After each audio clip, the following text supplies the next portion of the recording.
Bueno, sean bienvenidos a esta nueva videoconferencia. Estamos a las puertas de iniciar esta tercera videoconferencia del curso de refuerzo para aspirantes a nuevo ingreso, en especial con específico de la literatura. En esta ocasión vamos a tratar el tema de la disertación, el debate y la tertulia. Mi nombre es Edith Morales y les asisto y les acompaño en la tutoría de lenguaje y literatura en el grupo 5. Los objetivos de esta jornada o de este encuentro versan sobre el reconocer los rasgos de la disertación, el debate y la tertulia. En concreto, nos enfocaríamos en reconocer cada una de estas figuras o expresiones de comunicación, establecer sus rasgos diferenciadores y pues, así nos profundizaremos en cada uno de ellos. Iniciaremos por hablar de la disertación. La pregunta principal, ¿qué es la disertación? En su tema o en su material correspondiente a la semana, encontramos que la disertación es una presentación de tipo oral o escrita de alguna persona sobre un tema en específico.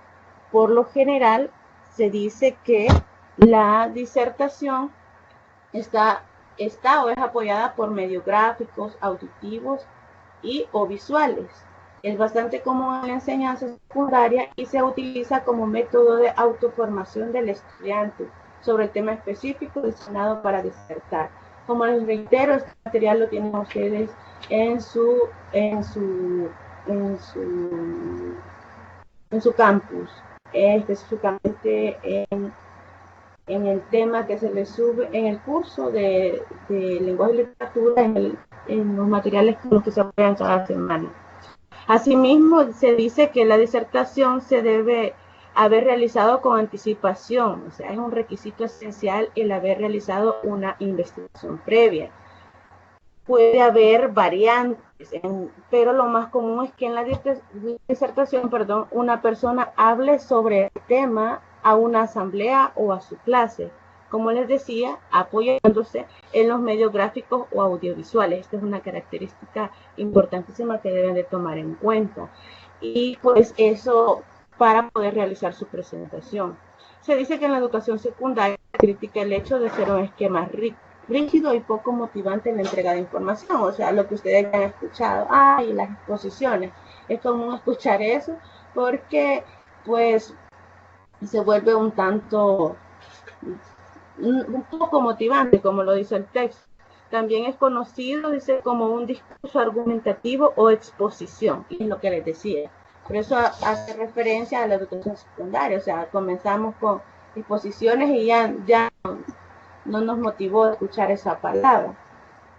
Dice que es una exposición oral o disertación. Esta consiste en explicar un tema determinado ante el público. Es como los rasgos esenciales para poder determinar qué es la disertación. Hay que tener en cuenta esas palabras en las que he hecho cierto énfasis porque eso nos ayudará a poder diferenciarla con el resto de digamos que elementos que veremos o subtemas que tenemos esta tarde. La siguiente pregunta, ¿para qué nos sirve la disertación? Es una de las formas más habituales de realizar exposiciones, y era lo que yo les mencionaba, y suele asimilarse a lo que más coloquialmente llamamos desarrollo de un tema. Nosotros lo conocemos por exposiciones. El tema sobre el que se realiza este ejercicio puede ser alguno de los más conocidos que se ha planteado la filosofía a lo largo de los tiempos, como la libertad, por ejemplo, o puede limitarse a la explicación tal o cual una teoría de cualquier filósofo. Bueno, esto es como indefinido o relativo. La disertación versará sobre el tema que nosotros querramos exponer desde nuestra perspectiva. ¿Cómo sería la disertación sobre la teoría de recomendación? Bueno, aquí te cita unos ejemplos. ¿Va? Cada una de estas opciones tiene sus propias variantes, por supuesto. Pero lo que debe de quedar claro es que la disertación es de las formas de comunicación más habituales para poder exponer las ideas a un público determinado. En conclusión, sirve para poder desenvolverse con seguridad y en la vida y saber exponer conocimientos, argumentos y otros. Ayuda a comunicar lo que nos pasa, lo que sentimos, lo que nos estamos. Más allá de esto, pues a nosotros, si lo vemos desde la perspectiva o desde el punto de vista que la disertación conocida como, o mejor denominada como exposición por nosotros en nuestro devenir académico, pues para nosotros a nosotros nos sirve para exponer conocimientos y nuestros argumentos acerca de esos conocimientos que, como les decía al inicio, es una condición esencial que previamente para poder disertar un tema X debe de haberse realizado una investigación previa.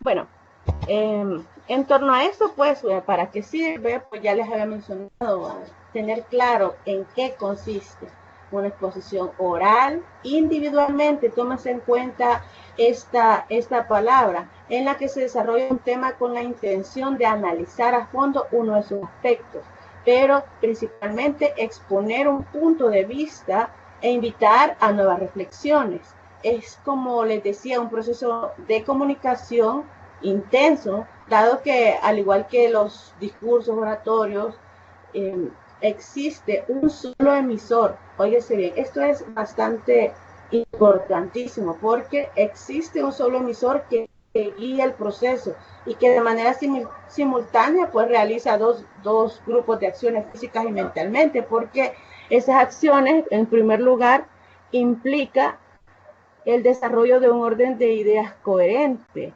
en la medida que se desarrolla el tema tratado, cuidando de todas las condiciones en las que se produce el mensaje, por ejemplo, el manejo de la voz, la expresión corporal. Recuérdese que este tipo de proceso de exposición o proceso de comunicación se auxilia de apoyos visuales. Entonces, en ese sentido, implica que las acciones a desarrollar por la persona, que es un solo emisor, estarán orientadas a también encargarse de ello. Otra de las acciones, como segundo punto a considerar, es que implica atender a los receptores, las personas que están recibiendo el mensaje, y estar atento a su, digamos, adecuado vínculo y la comprensión que el público al que estoy exponiendo mis ideas está comprendiendo el tema. Permítanme un segundo.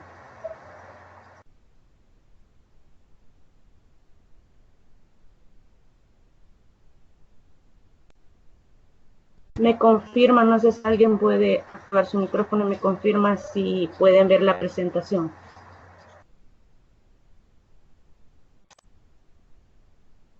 Sí se puede ver. Ok, gracias. Bueno, continuamos entonces. Bueno, como les decía, esos son como aspectos esenciales o que debe de tenerse en cuenta, que la disertación, además de existir un solo emisor que guía el proceso, Disculpe también, que la interrumpa. Dígame. Perdón, pero aquí otros compañeros están diciendo que no la pueden ver. Yo sí la puedo ver, pero ellos están diciendo que no. Bueno, en ese caso a veces es relativo, dependerá de dónde están conectados ellos. Si es de un teléfono, si es gama baja, tendrán dificultades para poder ver lo que se está presentando. Pero si hay algunas personas que lo pueden ver, se entiende que la mayoría puede tener acceso a ello. Sí, puede depender del dispositivo que estén utilizando, si es un teléfono, o si... Ok. Bueno, continuamos. Entonces, hablaremos acerca de las características que debe tener una disertación.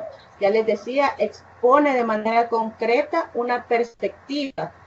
Estamos hablando de algo muy subjetivo, o sea, lo que yo considero del tema que investigué, sobre un tema de interés, ya sea para los receptores. Si nos referimos o nos remitimos a las aulas, pues será de interés para todo el público en general, tanto para mí, expositor, como para los receptores. Eso como principal característica.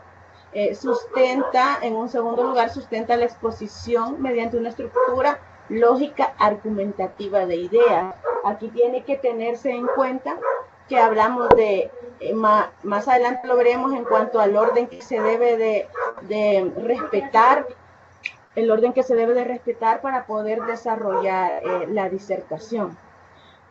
Tiene un tono más natural que un discurso.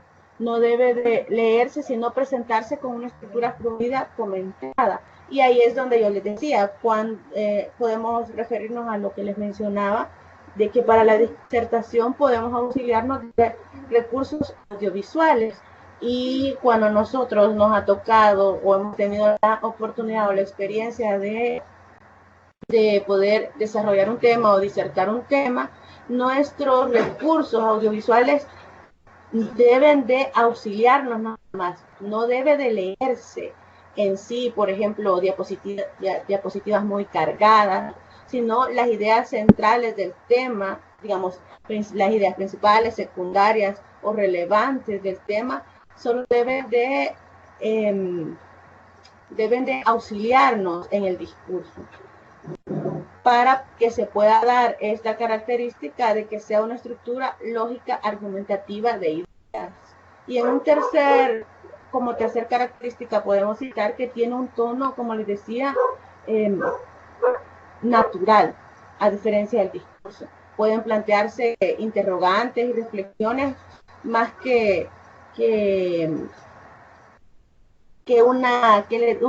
como les decía, a diferencia del discurso, pueden haber interacciones y como la persona que está emitiendo o que está disertando debe también de estar pendiente o a la expectativa de que su público esté percibiendo o esté entendiendo o esté captando el mensaje que se les está dando.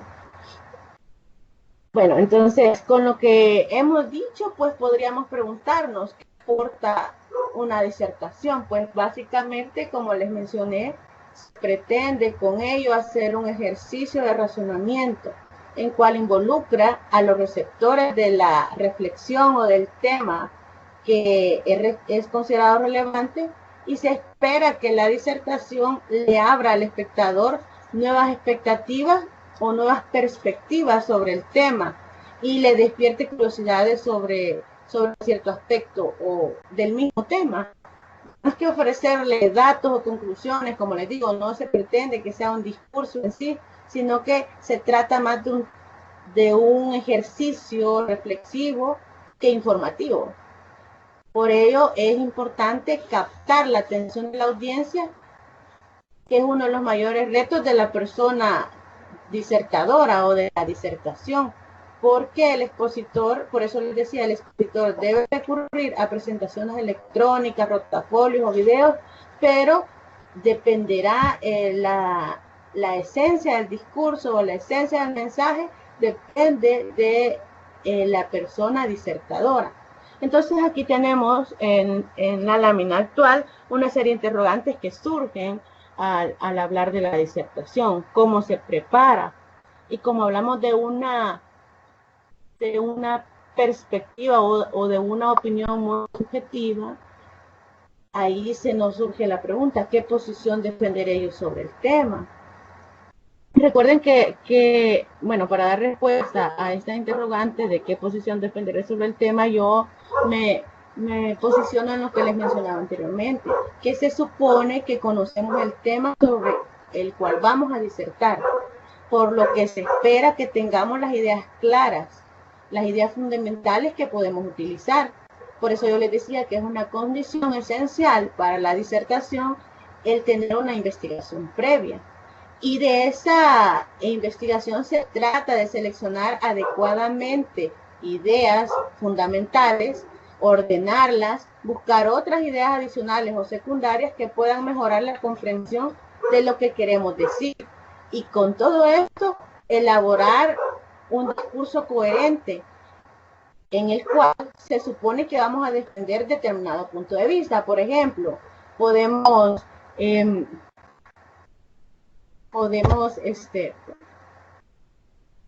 ¿Qué tema podemos poner un ejemplo? Podemos tratar de la ciencia, pero para diversos autores la ciencia se clasifica de diversidad de manera.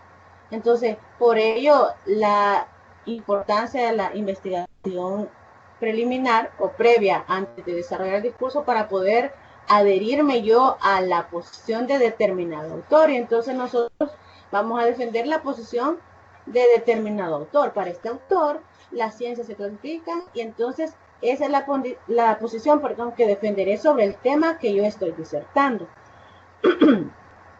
¿Qué contenidos, argumentos puedo utilizar para defender dicha opinión? Pues igual, volvemos al mismo punto, que se debe captar la atención de la audiencia por lo que, o ¿cómo les explico? Y esa atención de la audiencia se captará en la medida que yo realce a quién estoy adhiriendo mi pensamiento. Por ejemplo, no sé qué tema podría ponerle como ejemplo, pero para este autor es el que ha elaborado determinados o ha escrito determinados libros, este autor es el pionero de esta tesis, que ha refutado la tesis del autor anterior. Entonces, eso captará la atención de la audiencia, que es uno de los mayores retos de la disertación, y para lo que, como les mencionaba, el expositor debe previamente poder adherirse a una posición o a un punto de vista determinado para poder luego desarrollar propiamente el tema en sí. ¿En qué orden? Bueno, para ello la disertación cuenta con una estructura básica y esa estructura consta de una entrada que se trata más que todo de la puesta en común del emisor o la persona que está disertando con los receptores, el tema que se va a tratar. Esa es la entrada. Debe captarse la atención, despertar la curiosidad y la empatía desde el momento en cómo formulamos el tema, y pues adicional a eso o de manera constructiva debe de como acompañarse para poder despertar o captar.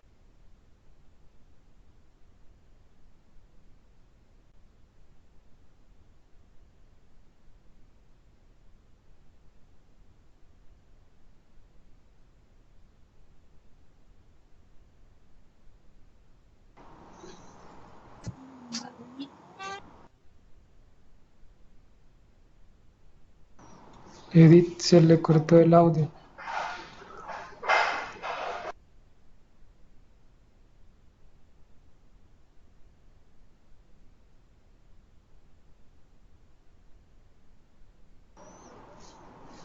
Hola, Edith.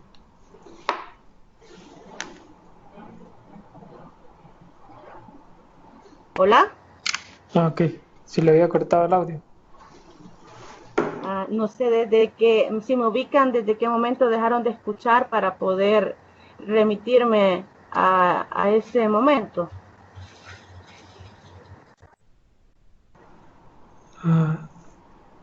Una diapositiva anterior.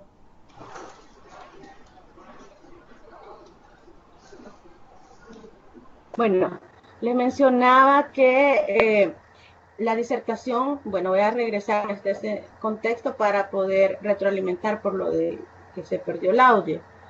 Les decía que cuenta con una estructura básica donde consta de una entrada, y la entrada pues no es más que la puesta en común del tema o dar a conocer el emisor a sus receptores del tema que se va a tratar, y desde ahí comenzar a despertar la curiosidad, la atención y la empatía en cuanto al tema que se va a desarrollar.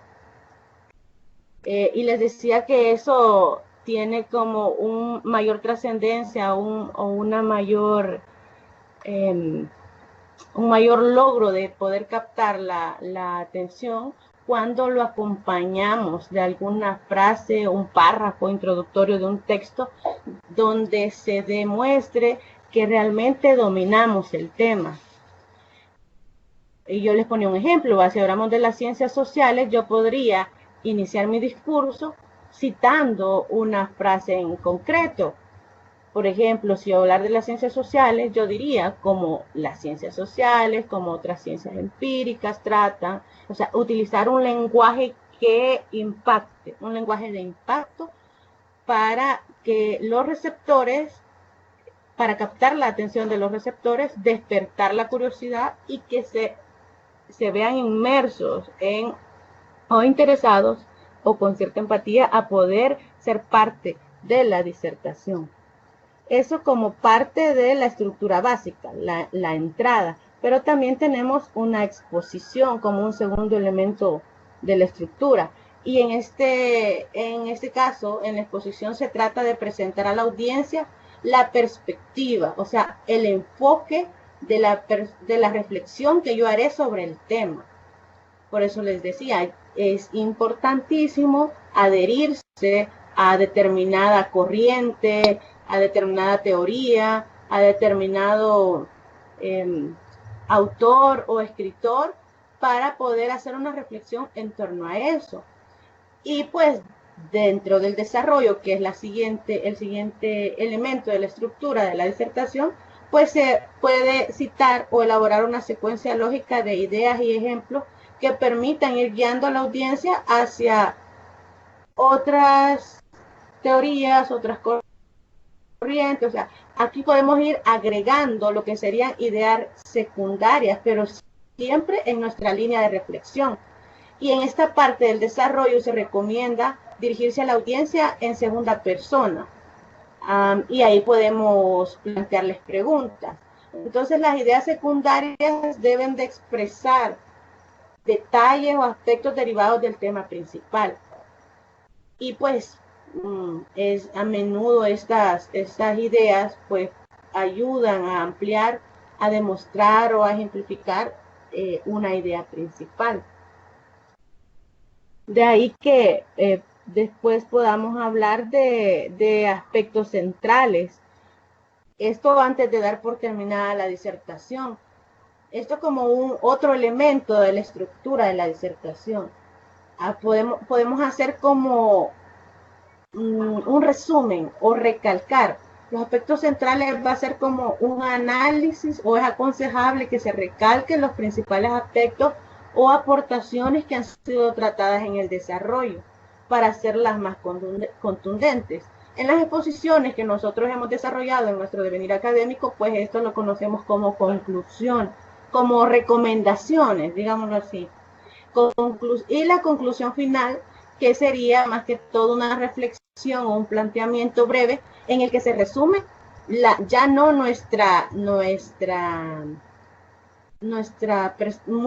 perspectiva o opinión, sino que aquí lo que se pretende es resumir la idea central de la disertación, poderles llevar en pocas palabras o mencionarles o exponerle a la audiencia pocas palabras en qué consistió toda la disertación.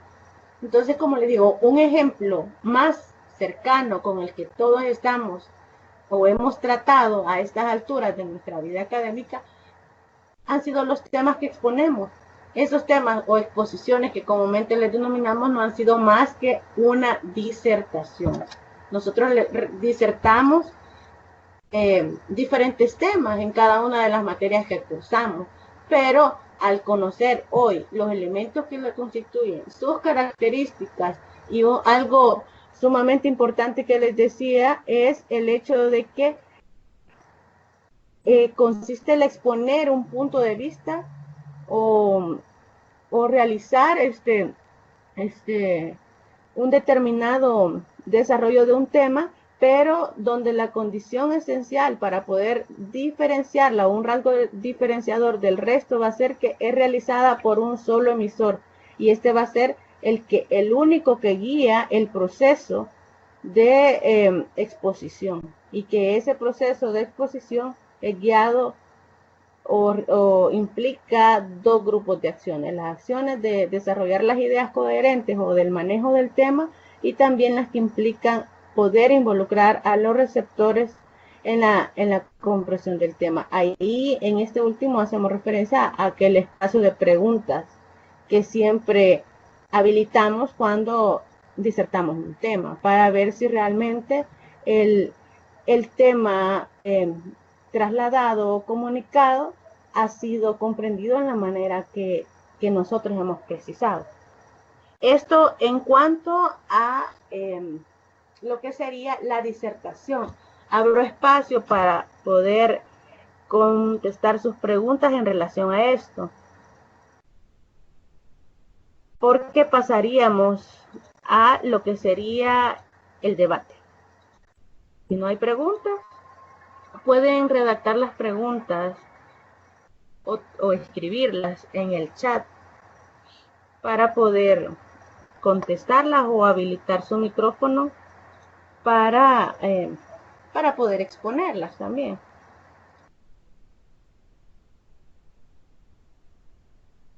Veamos. ¿Comprendió la disertación? Todo bien, dice Paola. ¿Alguien más? ¿Algo en lo que necesiten que haga énfasis? Digamos. Sí, dice, entonces una disertación es como una exposición. Un ejemplo de una disertación es una exposición. Y les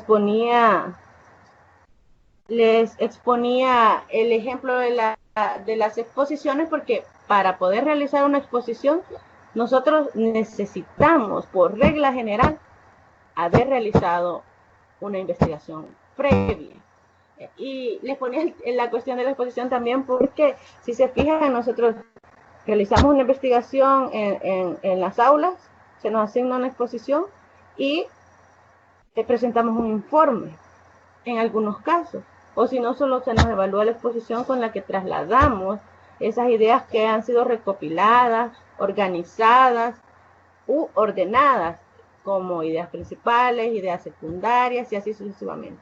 Entonces, todo ese proceso de investigación está acompañado de un exponer, de un trasladar, de un acto de comunicación en el que yo, la persona disertadora, traslado a un público determinado, que serían mis compañeros, una información en concreto, pero esa información es vasta, es abundante. Encontraré un sinfín, dependerá del tema, encontraré un sinfín de corrientes, de teorías, de autores, y yo me adhiero a una para poder trasladarles a mi público o a mis compañeros en este caso, esa información y que lo puedan comprender de una manera más digerible. Por eso yo les ponía un símil o un ejemplo como la disertación en pocas palabras o simple y sencillamente hacemos referencia a una exposición. Y también un elemento importante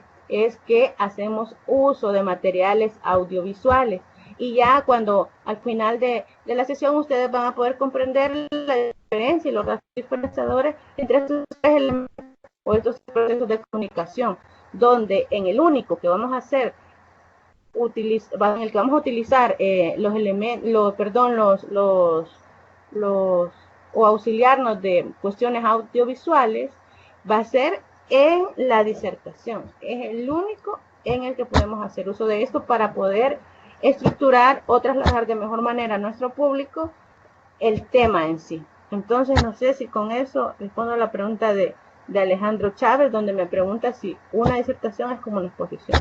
Entonces, si nos vamos al tenor literal de las palabras o del texto, la definición que veíamos, es en simples y sencillas palabras, la disertación es como una exposición, porque se cumplen todas las características, todas las etapas y el orden en el que se estructura. ¿Estaría mal que fuéramos solo a exponer solo teoría?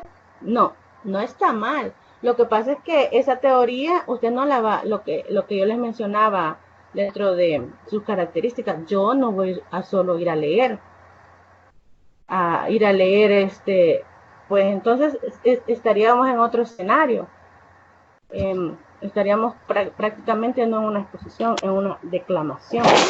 Entonces, en el caso de exponer solo teoría, sí me puedo adherir a la teoría de determinado autor o de determinado tema, pero implica también que yo exponga mis ideas y que yo traslade o le ponga matices míos, palabras mías, donde yo traslade ese conocimiento a mi público, pero de una manera más interactiva, auxiliándome, como les dije, de materiales audiovisuales, ya sean rotafolios, videos, y pues podríamos hacer, no sé, yo he visto algunas exposiciones donde presentan un video, pero adicional al video, usted viene y explica la teoría o lo que quiso dar a conocer con ese video. Entonces estaríamos auxiliándonos del video, pero también haciendo uso de nuestra capacidad de trasladar determinada información a nuestro público. Conoce a profundidad el tema. En mi caso, me preguntan si yo lo conozco el tema, refiriéndome a la disertación. Quizás quiere decir conocer a profundidad el tema y sus diversas teorías. Sí, eso es como un requisito indispensable. Es un requisito indispensable el poder conocer, quizás no a profundidad, porque hay temas que son bastante extensos, pero su esencia o su generalidad, tener dominio de porque pues recordémonos que en el caso de la disertación, yo tengo un público, y en ese público es a veces conocedor de este mismo tema, porque en el momento que yo le comuniqué el tema a tratar, esa persona comenzó a indagar. Entonces, si yo no conozco lo más esencial, no la generalidad, pero o a profundidad, pero si yo no conozco lo más esencial del tema, me encontraré en el penoso escenario de no saber responder en el momento de las preguntas o de poder interactuar con el público esas dudas. Entonces, lo ideal es que se conozca la generalidad del tema y exponer al inicio que, o sea, desde ese momento delimitar el contexto en el que se va a desarrollar, porque si hablamos de un tema muy extenso, difícilmente vamos a poder desarrollarlo en el tiempo determinado y en la forma determinada. Eso es esencial, saber la generalidad del tema y delimitarnos a lo que vamos a hablar, o referirnos al momento o los límites que se espera. Por eso es que hablamos de, cuando hacemos una disertación, planteamos objetivos. ¿Qué espero yo trasladarle a mi público? Entonces, eso nos ayuda a poder delimitar el espacio que queremos dar a conocer, o la cantidad de información que queremos trasladar, o lo que queremos que el receptor capte. No sé si hay más preguntas. Sí, lo más esencial acerca del tema. Si no hay más, continuamos. O me las redactan y en el próximo espacio las evacuamos. Bueno, pasamos a lo que sería el debate. El debate, lo principal es conocer qué es el debate. Y nos encontramos aquí frente a otra técnica de comunicación, solo que esta técnica consiste, óigase bien, en la confrontación de ideas u opiniones diferentes sobre un tema determinado.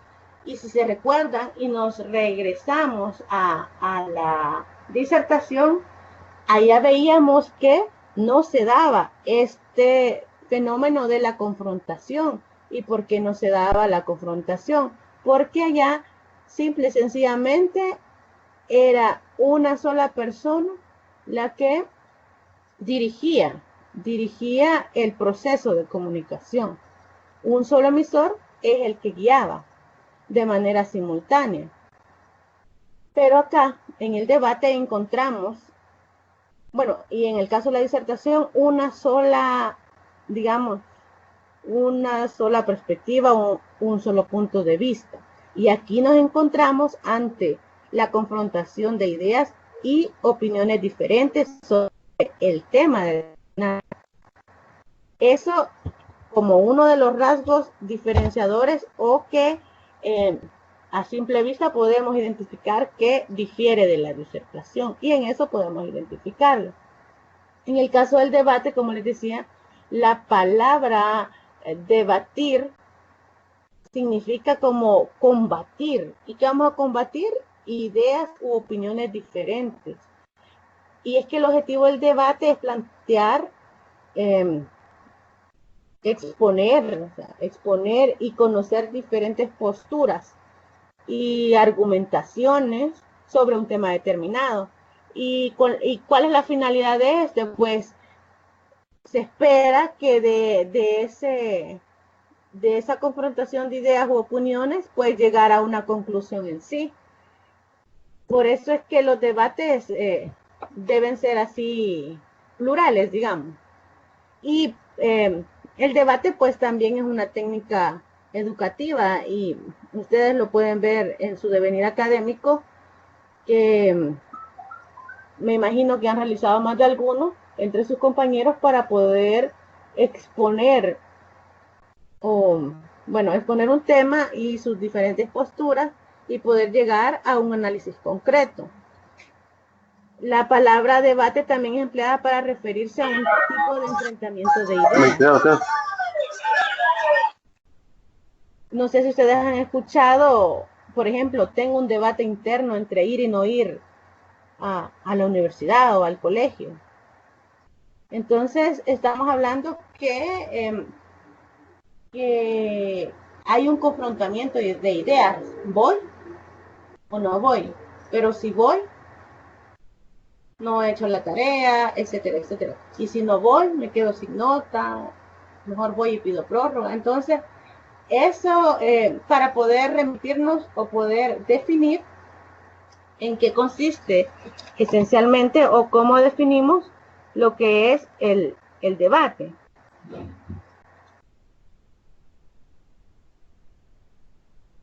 Por eso es que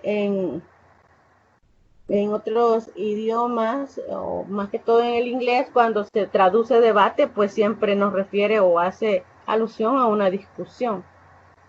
Dentro de las características de un debate, pues existen distintos tipos de debate. De una forma, el debate debería ser fluido, con información y argumentos, en el que se escuchan diferentes posturas y con una duración razonable, que es lo que nosotros vemos, por ejemplo, en los noticieros. Ahí tenemos un debate en el que es equilibrado. Se escuchan diversos argumentos de conocedores o especialistas, que son los,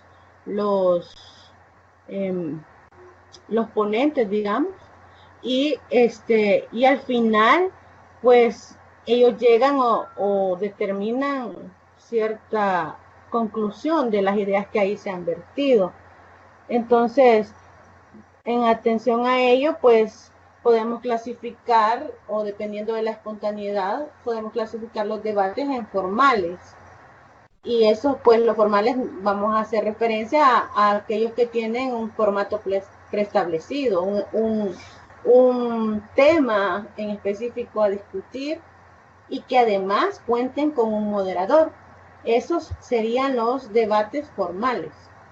Ya tienen un formato preestablecido. Pero otra de las clasificaciones es que pueden existir informales o espontáneos. En este tipo de casos, el debate no es previamente acordado, a diferencia del anterior que yo les mencionaba. Por ejemplo, en el noticiero X podrán decir, el lunes de la siguiente semana tendremos en nuestro panel de especialistas a determinada y determinada persona, con los cuales trataremos como una temática de cara a las elecciones, por decirlo así. Pero eso ya está previamente establecido. Por ello se configuraría dentro del debate formal. Tendría a su vez un tema específico, un moderador específico y una duración razonable. En el caso de los espontáneos o informales, pues estos no tienen un moderador directo. Y aquí lo que prima es la libertad de argumentación. Es más complicado porque en cuanto a poder trasladar la palabra al uno al otro, entonces aquí estaríamos realmente en presencia de una confrontación de ideas sin moderar. Y a pesar de la variedad que pueda existir o esta clasificación de los debates, hay elementos que no varían. Si ustedes se fijan, ambos suelen tener una serie de participantes, una estructura, un tema y un diálogo con argumentaciones. Siempre vamos a tener implícita esta definición que vemos en pantalla. Una confrontación de ideas u opiniones diferentes sobre un tema determinado. Por eso, independiente de la clase o la clasificación del debate, ya sea formal o informal, siempre estaremos en presencia de esa confrontación de ideas u opiniones diferentes sobre el tema determinado. Como les decía, algo importantísimo o esencial es la confrontación de ideas o argumentaciones. De una forma que se intercambia datos, opiniones razonadas y algo bien importante, fundamentadas. Esto es una característica que ustedes deben de tener muy en cuenta. O sea, yo no voy a ir a hablar por hablar. Se fijaban en la disertación, yo ahí exponía mi punto de vista, mi opinión, pero igual no iba a hablar por hablar. Yo tenía una investigación preliminar o previa que fundamentaba mi argumento. En el caso del debate, aquí se perfecciona porque el ideal es que la información que se intercambia debe de ser veraz y debe de ser razonada, porque aquí se tropicaliza la información. Yo puedo hablar, puedo tener cierto conocimiento de ciencias políticas, pero a nivel estadounidense, pero es que el debate lo tengo en El Salvador. Entonces yo tengo que adecuar ese conocimiento, esas opiniones, a esta realidad, tropicalizarlas y defender cierta postura o mis opiniones razonadas, pero en este lugar y momento geográfico en concreto. Entonces, por eso, si ustedes se fijan, en la mayoría de debates formales tenemos que todos los participantes del debate son personas que tienen en común determinados conocimientos o especialidades. Hay temas que se necesitan un abordaje, no solo, por ejemplo, si hablamos del aborto, cuando han habido debates en torno a la postura de si es pro vida o pro aborto o como se le denomine, siempre ustedes van a ver en los participantes que son del gremio médico. Entonces estas personas que tratan de dar información u opiniones fundamentadas en la ciencia médica, que vengan y nos ayuden a tener claridad, del tema o nos ayuden a dilucidar ese tema. Pero también podremos tener dentro de nuestro público, de nuestros participantes en el debate, una serie de profesionales de diversas ciencias para poder tener diversos puntos de vista, no solo el punto de vista médico, sino el punto de vista legal, el punto de vista psicológico. Entonces, en ese tipo de debates tendremos siempre la confrontación de ideas u opiniones, diferentes sobre ese tema en específico, pero siempre vamos a ver que esas argumentaciones deben de ser veraces, razonadas, y fundamentadas para poder defender las diferentes posturas. Y como, bueno, en ese tipo de argumentaciones, o más bien a esas argumentaciones se le conocen como pruebas, porque en un debate se producen objeciones. Yo puedo pensar, y les ponía lo del aborto, por ejemplo, un tema que estuvo en boga hace un par de meses, años.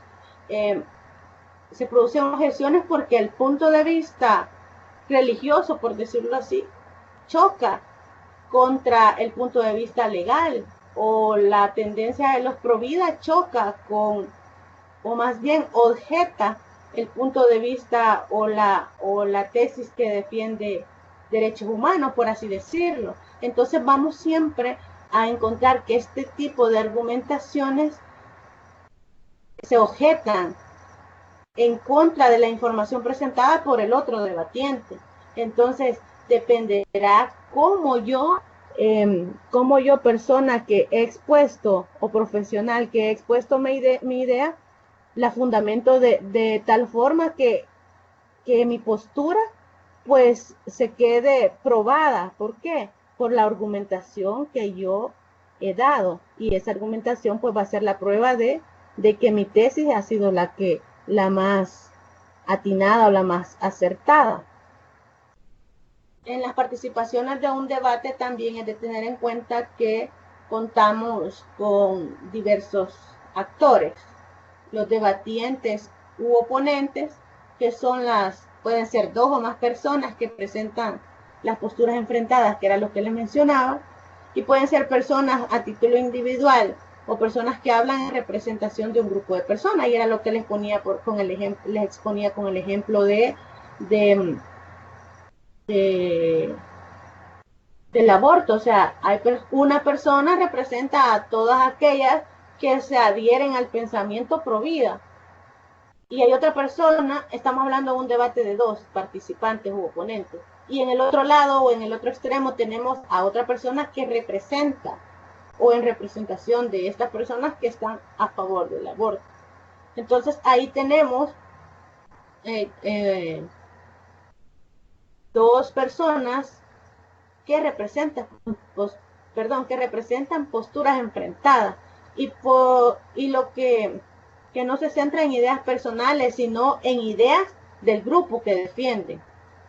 También tenemos, bueno, en este caso de las personas debatientes u oponentes, también les mencionaba que son expertos en la materia, en los ejemplos que les di anteriormente, y se han preparado para ese debate con argumentos, ya sea científicos, de la ciencia que conocen, y también posibles contraargumentos y réplicas para poder oponerse u objetar la tesis del otro oponente. Pero siempre deben seguir las reglas establecidas y las indicaciones que del moderador surjan. Por ejemplo, argumentar sus posturas, escuchar con respeto las opiniones de los otros debatientes, y en el momento que se le asigne la palabra poder responder a sus argumentos o defenderlos. Entonces ahí encontramos también la participación de otro sujeto, que es el moderador. Como les decía, no siempre surge o no siempre existe esta figura. Surge o se encuentra presente en los debates formales. En los informales es ausente. Y más que todo, la tarea de esta persona es plantear el tema, iniciar el debate, establecer los turnos de la palabra, tratar o garantizar que se mantenga el respeto y la objetividad entre los debatientes. También puede o debe más bien orientar la discusión y al final pues dar por concluido el debate. En esencia, o el ideal del moderador o de un buen moderador es que éste tenga conocimiento sobre el tema que se debate, que tenga también las capacidades comunicativas y de análisis, y pues ser respetuoso de mantener la imparcialidad, porque es algo muy característico del debate. Y por otro lado, en un debate puede o no puede haber público asistente. En unas ocasiones, pues el público se limita, más que todo, bueno, en la mayoría, a ser meros espectadores, pero también en otros escenarios también el público participa de forma activa, ya sea expresando su opinión o pues también con rondas de preguntas. Y eso suele suceder en los debates de índole académico, donde hay un foro de debatientes u oponentes de determinado tema y al final pues nos entregan un papelito al público asistente para que usted formule su pregunta y se le hace llegar al especialista a que va dirigido, y es el moderador quien se encarga de moderar las participaciones de estos. En cuanto a los temas del debate, pues el debate por lo general se espera que el tema a debatir sea de coyuntura o un tema interesante o controvertido, ¿verdad? Un tema en el que pueda haber diversas posturas, opiniones o interpelaciones.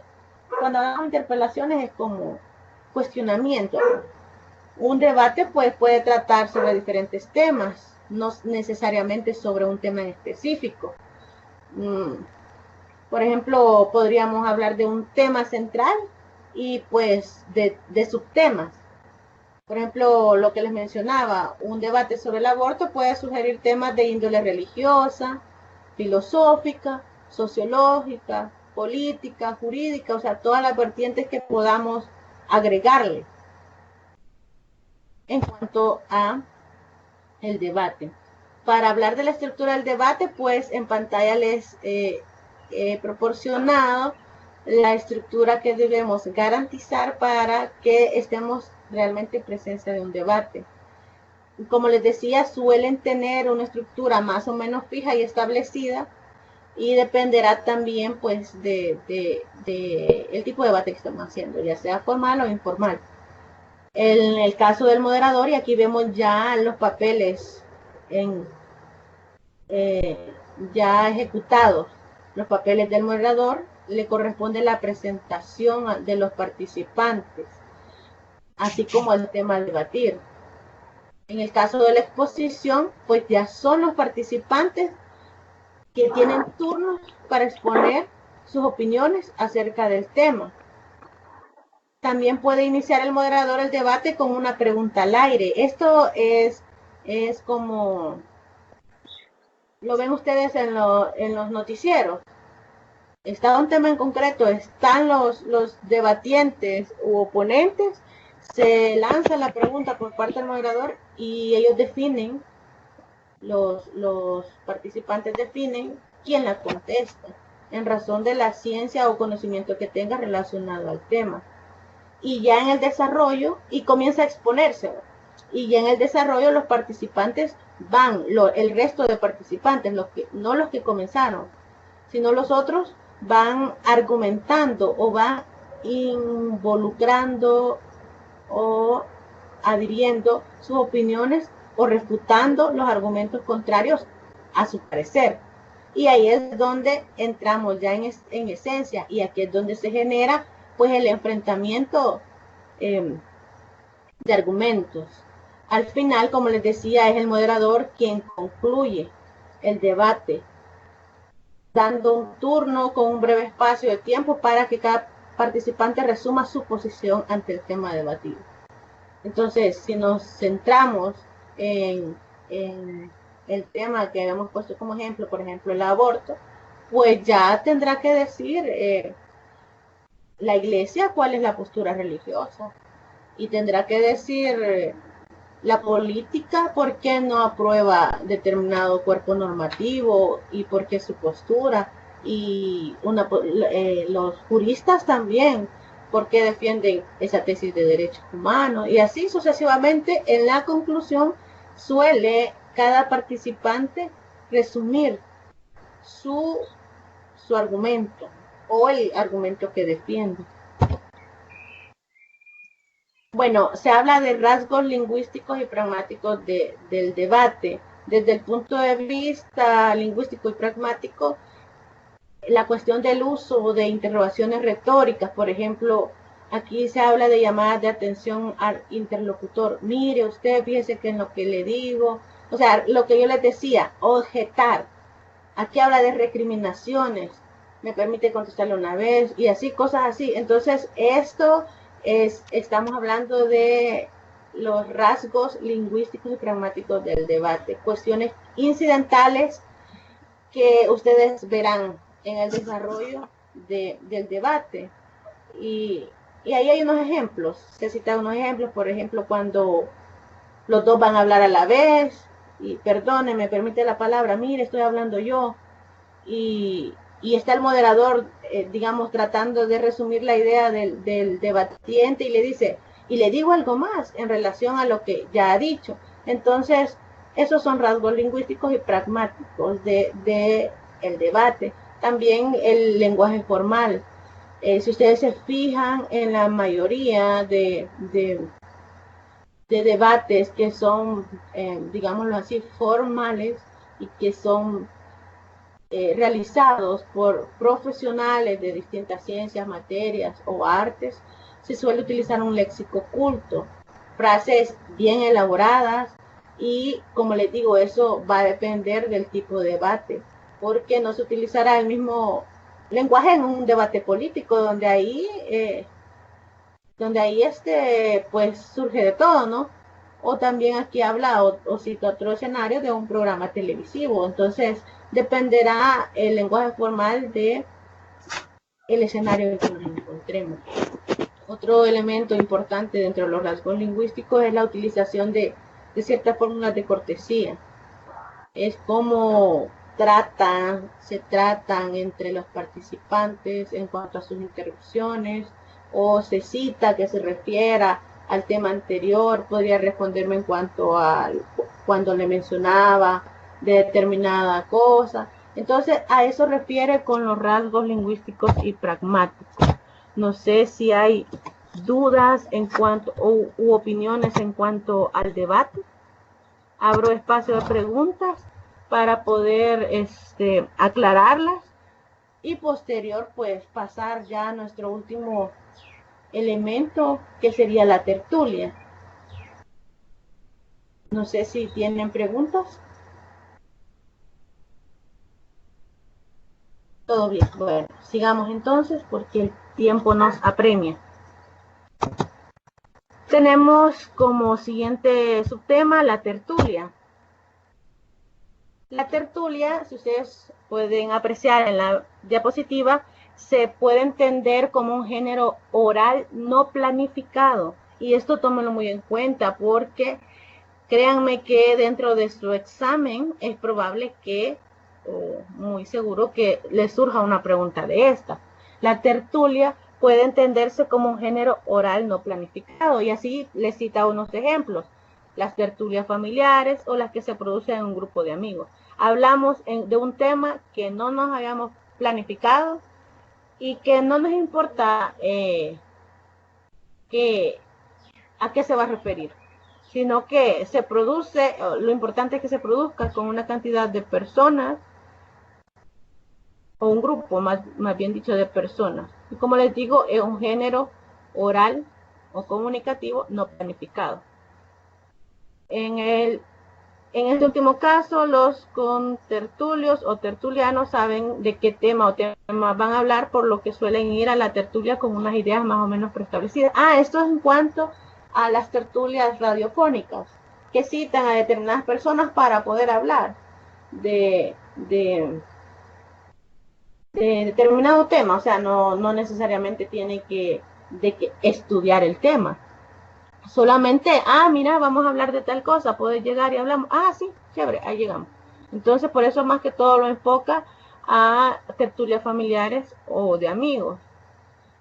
Ustedes pueden ver en los programas, bueno, más bien escuchar en los programas de radio matutinos que hablan, por ejemplo, del tráfico, de los espectáculos, y no necesariamente deben de conocer o ser especialistas o haber estudiado a determinada persona en el ámbito de la farándula. No, solamente se nos ocurrió y hablamos de lo que consideramos saber y a nuestra manera de ver las cosas. por eso le decía que la tertulia suele tener más o menos, suelen ir a la tertulia con unas ideas más o menos preestablecidas, así como son unos argumentos más o menos preparados y fijados. Es lo que yo les decía, vamos a hablar de tal tema, pero yo creo que lo domino y voy a exponerte lo que sé o lo que considero. No necesariamente tenemos que hablar de la veracidad del dicho de la persona que participa en la tertulia, sino simplemente que se involucre en el tema que estamos tratando. Las intervenciones de los tertulianos son más o menos juzgadas por ese público, según sus argumentaciones. Además, en la tertulia, cada tertulio dispone de un tiempo concreto y fijado previamente. Aquí no hablamos de confrontación de ideas, simple y sencillamente será el público el que diga, no estoy de acuerdo. Si ustedes se fijan en el ejemplo que les citaba de los programas de radio, pues ahí hablan de temas en concreto y ya uno en su subconsciente, desde su casa, dice, no estoy de acuerdo con lo que dice tal y tal participante. Entonces, así. Las características de la tertulia como género oral planificado tiene una serie de características. Hay un moderador que responde de la tertulia, puede fijar turnos de intervención o realizar preguntas a algunos de los tertulianos. Esto es en los casos en que se planifique. No tiene por qué ceñirse a un único tema, sino que pueden tratarse de varios temas consecutivamente. Si ustedes se fijan, aquí no hay un orden de ideas preestablecido, ni una idea principal, ni ideas secundarias, ni temas ni subtemas. Aquí puede estar al arbitrio de los participantes. Hablemos de autos. Bueno, terminamos de hablar de autos, hablemos de música. Terminamos de hablar de música, pues hablemos de política. Entonces, de lo que surja. Hay una cierta libertad en cuanto a los turnos. No necesariamente vamos a moderar o se va a moderar las participaciones, sino me permitís, voy a opinar respecto a esto. Y por eso les digo, el ejemplo más cercano, pues son ese tipo de programas de radio matutinos, donde ustedes encontrarán una variedad de temas que son tratados. En el caso de las tertulias podemos hablar de otro tipo, que pueden ser literarias. Ahí podríamos hablar bueno, es que si nos vamos a los orígenes de la tertulia, se trata de una costumbre española que fue muy frecuente en sus colonias independizadas allá por mediados del siglo XX. Y más que todo, pues quedó como esa costumbre. La tertulia en materia, digamos, de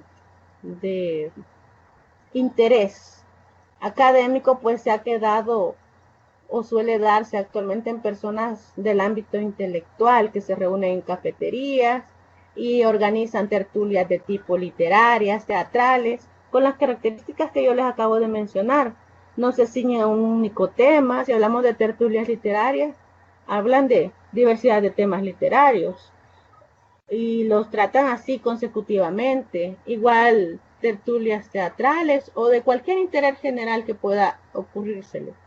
Y pues se considera que una tertulia de buen nivel, y es lo que les mencionaba, que comúnmente o en nuestro contexto actual suele darse en personas del ámbito intelectual, y consideran que una tertulia de buen nivel puede ser un instrumento educativo excelente, ya que se aprende de ellas en el sentido crítico y en cuanto a la tolerancia, porque por lo de las ideas ajenas que se vierten, y pues la libertad que se aprecia en este tipo de género comunicativo.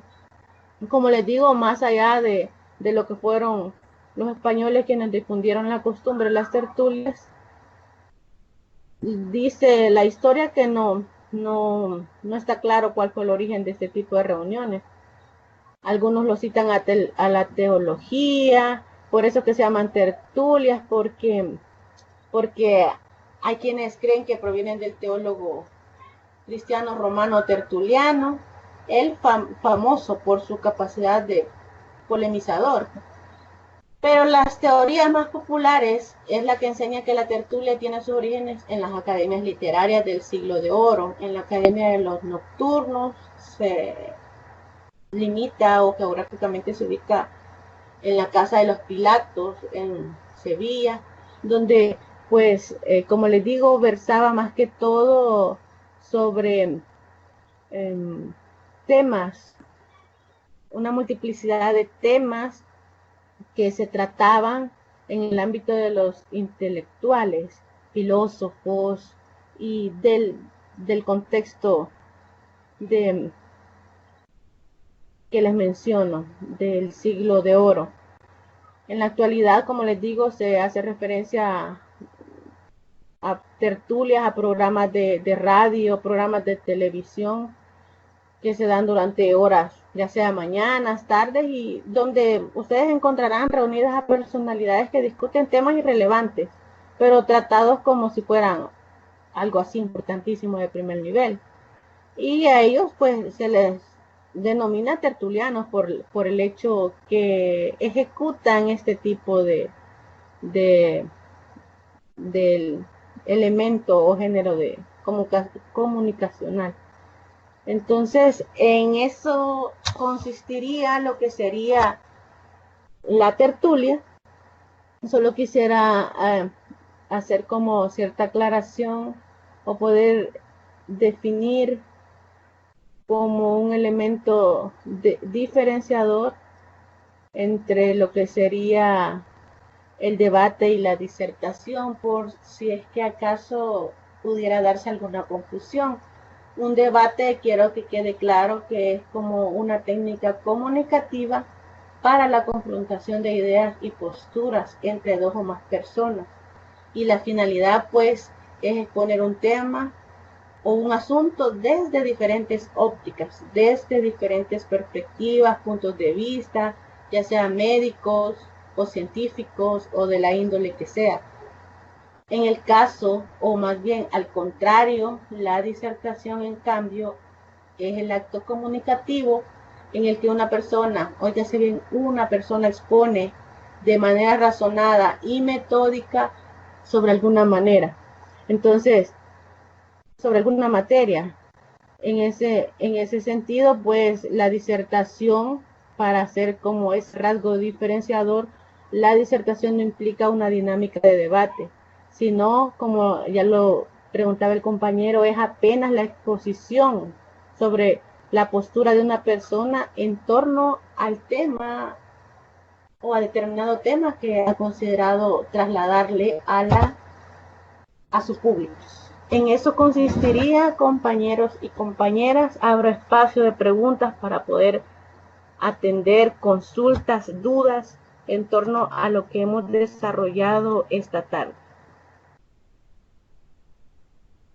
No es específico de dónde viene su nombre. Lo que pasa es que, digamos que aquí nos encontramos con un problema de los historiadores, que no logran delimitar de dónde son sus orígenes esencialmente, pero es como es lo que yo les decía, o sea, difícilmente vamos a poder dominar un tema a su totalidad, pero debemos adherirnos a ciertas corrientes o doctrinas o pensamientos. Pues yo analizando o leyendo en relación a sus orígenes, me adhiero más al hecho de que sea por su similitud en cuanto al nombre, que proviene del teólogo cristiano romano Tertuliano. ¿Y por qué me adhiero a pensar y sentir? Porque pues una de las características o una de las descripciones que encontramos en este personaje es su capacidad, como les decía, de polemizar. Pero otra de las teorías, que es la más popular, y si ustedes quieren pueden adherirse a ella, es la que señala que las tertulias tienen su origen en las academias literarias del siglo de oro. Como un ejemplo es la Academia de los Nocturnos, lo que yo les mencionaba en Valencia, donde delimitan geográficamente que se daban ese tipo de academias literarias en la casa de Pilatos. Entonces es como la historia o la literatura dice que es la teoría más popular. Entonces ustedes pueden establecer ambos escenarios. No sé si convenzo a Yancy, Elizabeth, que es quien preguntaba sobre eso. Pueden indagar. Para mí no era como esencial el origen, sino más bien establecer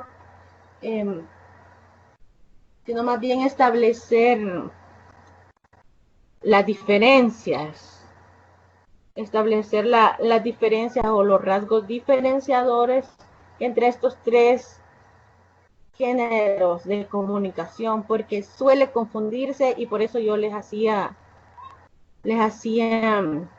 como ese parangón o esa diferencia al final entre la tertulia y el debate, porque tienen características muy propias, las cuales no dan lugar a confusión. Y yo ya se las mencionaba y hacía énfasis en eso. Mientras que en una, o sea, en la disertación, es una persona la encargada de exponer las ideas, en el debate es lo contrario, son dos personas con múltiples perspectivas o múltiples ideas y con un orden lógico o una estructura muy diferente a la disertación. Entonces no hay donde confundirse. En el caso de la tertulia, pues igual no tenemos cómo confundirnos porque su estructura, sus características son muy propias y muy marcadas. Entonces no tenemos que confundir estos tres escenarios. Y puede ser un tema en específico. Sí puede ser un tema en específico, pero con el que se inicia originalmente, pero de ese surgen otros. Esa es la característica de la tertulia, respondiéndole a Yancy Elizabeth, que pregunta si puede ser un tema en específico. Es que el tema generador puede ser uno, pero la característica de la tertulia es que de ese tema saltan a otro, no es, como les dijera, no es digamos que ordenado, por así decirlo. No sé si hay más consultas.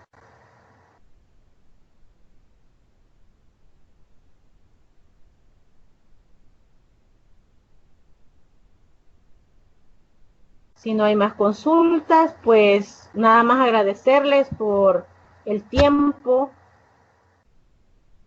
Okay. Agradecerles por el tiempo, por el esfuerzo de estar durante casi 2 horas escuchando y pues aprendiendo de esto que, como les digo, estamos hablando de elementos o ideas generales. Si ustedes quieren ampliar, ya con eso ustedes pueden tener claridad en cuanto a que ustedes pueden organizar en sus aulas, y lo principal es que ustedes tengan claridad en estos conceptos porque son determinantes para el examen de nuevo ingreso. Así que veo que no hay más preguntas, nada más, gracias, y pues de ser posible nos veremos en otra nueva oportunidad. Feliz tarde.